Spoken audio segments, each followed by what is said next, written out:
హైదరాబాద్లో traffic terror. Road ఎక్కితే time ఖతం. స్లో ట్రాఫిక్లో దేశంలో 4వ ప్లేస్. ఈ దేశంలోనే 4th ప్లేస్లో ఉన్నమాట ట్రాఫిక్. దీంట్లో 10 కిలోమీటర్ల జర్నీకి 32 నిమిషాలు పడుతుందట. ఎక్కడ 32 నిమిషాలు? ఉదయం 9 గంటలకు బయలుదేరండి. ఎక్కడ? తార్నాక నుంచి ఉప్పల్ నుంచి బయలుదేరండి. ఉప్పల్ నుంచి ఇక్కడికి ఎంత దూరం? అమీర్పేటకి వెళ్ళడానికి ఎంత దూరం? మహా అయితే 10 కిలోమీటర్లు అంతే ఉంటుంది. 32 నిమిషాలు రాగలుగుతారో చూడండి. మినిమం గంటన్నర సమయం పైన పడుతుంది సాయంత్రం ఇటు నుంచి అటు పోవడానికి. ఇప్పుడు ఏ టైంలో పోయినా అదే ట్రాఫిక్ ఉంటున్నది. ఇప్పుడు కోటికి చేరువలో వాహనాలు. ఒక్కొక్క ఇంట్లో 3 వాహనాలు అయినాయి. కారు అయిపోయాయి, 2 బైకులు అయిపోయాయి, 2 కార్లు అయిపోయాయి. వెహికల్స్కు తగ్గట్టుగా పెరగని రోడ్డు నెట్వర్క్. టామ్కామ్ ఇండెక్స్ ఒక షాకింగ్ రిపోర్ట్ ఇచ్చిందట. అండ్ ఇంకొకటి ఏమైపోయింది, ఇష్టం వచ్చినట్టుగా రోడ్ల మీదనే బిల్డింగ్స్ పెరిగిపోతున్నాయి.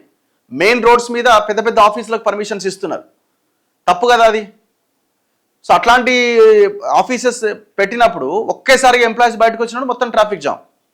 అట్లా చాలా బిల్డింగ్స్ ఉన్నాయి, రీసెంట్గా కట్టినాయి కూడా. హైదరాబాద్ సిటీలో ట్రాఫిక్ ఇబ్బందులు నానాటికి పెరిగిపోతున్నాయి. సిటీలో ఎక్కడైనా ఏ టైంలో అయినా వెహికల్ తీసుకుని రోడ్డు ఎక్కితే కొద్ది దూరం ప్రయాణానికి గంటల సమయం పడుతున్నది. స్కూల్స్, ఆఫీసులకు వెళ్ళే పీక్ టైంలో కానీ వాన పడ్డప్పుడు కానీ వెహికల్ స్పీడ్ గంటకు 10 నుంచి 15 కిలోమీటర్లు దాటట్లే. హైదరాబాద్లో సగటున 10 కిలోమీటర్ల దూరానికి 32 నిమిషాలకు పైగా సమయం పడుతోంది అని తాజాగా టామ్కామ్ ఇండెక్స్లో వెల్లడైంది. ఇది భారతదేశంలోనే 4వ స్లో ట్రాఫిక్ టైంగా రికార్డ్ అయిందట. సిటీలో రోజుకి 3000కు పైగా కొత్త వెహికల్స్ రోడ్లపైకి వస్తున్నాయి. దానికి తగ్గట్టుగా రోడ్ల అభివృద్ధి జరగట్లే. అడ్డగోలుగా 1 వే నిబంధనలు, వాహనదారులు ట్రాఫిక్ రూల్స్ పాటించకపోవడం, ప్రజా రవాణా వ్యవస్థ పటిష్టం కాకపోవడం వల్ల ట్రాఫిక్ నిర్వహణ అస్తవ్యస్తంగా మారుతున్నది. అన్నింటికంటే ప్రధానమైన ఇంకొక రీజన్ ఏంటంటే ట్రాఫిక్ పోలీసులని కేవలం చలాన్లు వేయడం కోసమే వాడుతున్నారు. ఎట్లా చలాన్లు వేయాలి, ఎట్లా పైసలు రాబట్టాలి అన్న దాని మీదనే ఫోకస్ చేస్తున్నారు తప్ప ట్రాఫిక్ నియంత్రణ మీద, ట్రాఫిక్ ఉల్లంఘిస్తున్న వాహనదారులని కంట్రోల్ చేయడంలో వాళ్ళకి అవగాహన కల్పించడంలో విఫలమవుతున్నారు. ఇది మెయిన్ రీజన్. హైదరాబాద్ గ్లోబల్ సిటీగా ఎదగడం, వలసలు పెరగడం, నగరం అన్ని వైపులా వేగంగా విస్తరించడంతో వాహనాల రద్దీ కూడా పెరుగుతోంది. ఉదయం ఆఫీసులకు వెళ్లే సమయం నుంచి రాత్రి ఇళ్లకు చేరే వరకు ప్రతి జంక్షన్ వద్ద ప్రయాణం నరకప్రాయంగా మారుతోంది. ప్రముఖ గ్లోబల్ లొకేషన్ టెక్నాలజీ సంస్థ టామ్కామ్ టామ్టామ్ విడుదల చేసిన ట్రాఫిక్ ఇండెక్స్ ప్రకారం అత్యల్ప వాహన వేగం, అత్యధిక ట్రాఫిక్ రద్దీ ఉన్న భారతీయ నగరాల్లో హైదరాబాద్ 4th ప్లేస్లో ఉంది. ఇక్కడ 10 కిలోమీటర్ల ప్రయాణానికి 32 నిమిషాల 37 సెకండ్ల సమయం పడుతోంది. ఇదే 10 కిలోమీటర్ల ప్రయాణానికి బెంగళూరులో అయితే 36 నిమిషాలు పడుతున్నది. ఇంకా మనకంటే వరస్ట్గా ఉన్నది.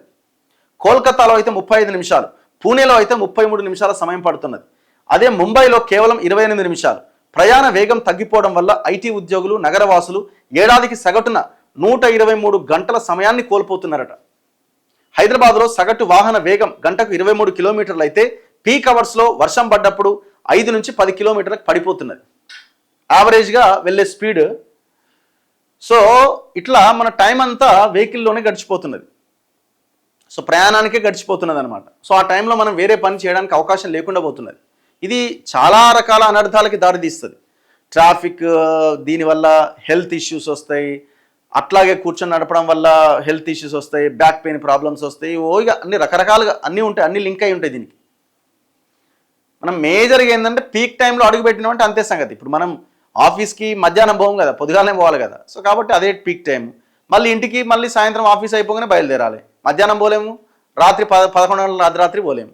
సో కాబట్టి ఆ పీక్ టైంలోనే ప్రయాణం చేయాల్సి ఉంటుంది. సో ఆ పీక్ టైంలో వరస్ట్ అంటే వరస్ట్గా ఉన్నదట.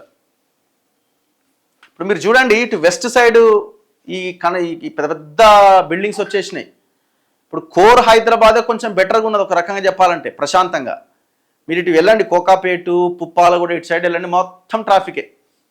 అసలు ఆడ ఆ బిల్డింగ్లు చూస్తే వీళ్ళకి నీళ్ళు ఎక్కడి నుంచి వస్తున్నాయి, ఏమవుతున్నాయి, ఏందో అర్థం కాదు. వాళ్ళ నీళ్ళు వాళ్ళే తాగుతారు, వాళ్ళు పోసింది వాళ్ళే తాగాలి కొన్ని సందర్భాలు. ఎందుకంటే అది అట్లే ఉంటుంది. ఇప్పుడు ఒక్కొక్క కమ్యూనిటీలో 10,000 మంది ఉంటారు. దానికి ఒక మెకానిజం, ఒక సిస్టమ్ ఉన్నది. వాళ్ళు ఫ్లష్ కొట్టిన నీళ్ళు, వాళ్ళ అన్ని నీళ్ళంతా మళ్ళీ ఫిల్టర్ అయ్యి మళ్ళీ వాళ్ళకే వస్తాయి అన్నట్టు. అట్లా ఇదవుతూ ఉంటాయి. లేకపోతే ఎక్కడి నుంచి వస్తాయి? అన్ని భూముల నుంచి వస్తాయి అన్ని నీళ్ళు. ఇంపాసిబుల్ అది. సో ఇట్లా ఆ ఏరియాలో అయితే ట్రాఫిక్ విపరీతంగా ఉన్నది. ఈ వెస్ట్ సైడ్ ఎటుపోయిన కూకట్పల్లి నుంచి మొదలు పెడితే ఇటు గోపన్పల్లి, షేర్లింగంపల్లి, పుప్పాలగూడ, ఇటంతా టోటల్ ప్యాక్. ఆ ఏరియాతో కంపేర్ చేస్తే కోర్ హైదరాబాద్ బెటర్ ఏమో అనిపిస్తుంది కొన్ని కొన్ని సందర్భాల్లో.